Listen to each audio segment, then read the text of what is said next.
কেরানীগঞ্জে আর যদি কোনো একটা ব্যবসায়ের হুমকি আসে, কোনো অফিস ভাঙচুর হয়, তাহলে আমরা কেরানীগঞ্জের পুরো ইন্টারনেট শাটডাউন করে দিব। আজকে আমাদের এই মানববন্ধনের প্রথম মূল উদ্দেশ্যই হলো চাঁদাবাজ, সন্ত্রাস, দখলদারি তাদের বিরুদ্ধে।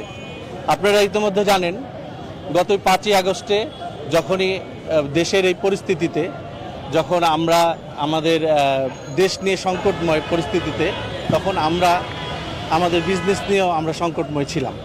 তো আজকে দেখা যায় এই পরিস্থিতিতে এরকম একটা পরিবেশ হয়েছে, আমাদের অনেক ব্যবসায়ী তাদের বাসায় যে যখন নিরাপদে থাকার চেষ্টা করেছে, কিন্তু তখনই আমাদের প্রতিষ্ঠানগুলোতে ছোট ছোট হামলা হয়েছে, কেউ ফোন দিয়েছে, কেউ হুমকি দিয়েছে। তো সেই প্রেক্ষিতেই আমাদের আজকে আমরা জীবনের আজকে আমাদের স্টাফ, আমাদের মালিক পক্ষের জীবনের সেফটি পাচ্ছি না। সব কিছু মিলে আমরা এরকমভাবে বিজনেসগুলো করছি যাতে মনে হচ্ছে যে আমরা আসলে কোনো ব্যবসায়ী না, মনে হচ্ছে আমাদের আজকে লুকায় লুকায় ব্যবসা করতে হবে।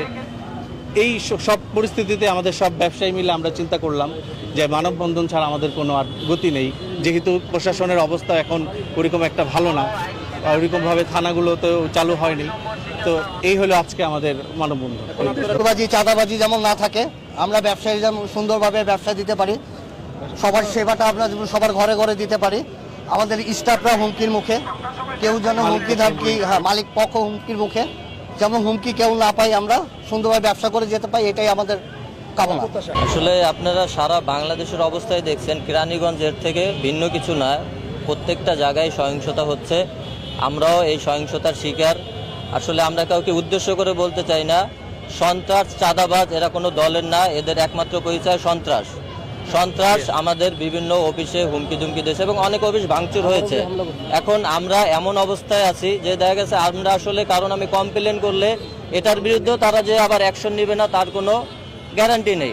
তাই কারণ থানা, অফিস, পুলিশ তাদের এমন অবস্থা, আমরা নিজেরা এই কারণে ভীত, যে কারণে আমরা আসলে অনেকে অভিযোগ করে নেই। কিন্তু আমরা গণমাধ্যমের কাছে মাধ্যমে জানিয়ে দিতে চাই যে আমরা ব্যবসায়ীরা এক আছি, আমাদের যখন দেয়ালে পিঠ থেকে যাবে তখন আর আমরা বসে থাকবো না, আমরা কার্যকর ব্যবস্থা নিব। প্রয়োজন হলে আজকে কেরানীগঞ্জ থেকে শুরু হবে, কেরানীগঞ্জে আর যদি কোনো একটা ব্যবসায়ের হুমকি আসে, কোনো অফিস ভাঙচুর হয়, তাহলে আমরা কেরানীগঞ্জের পুরো ইন্টারনেট শাটডাউন করে দিব।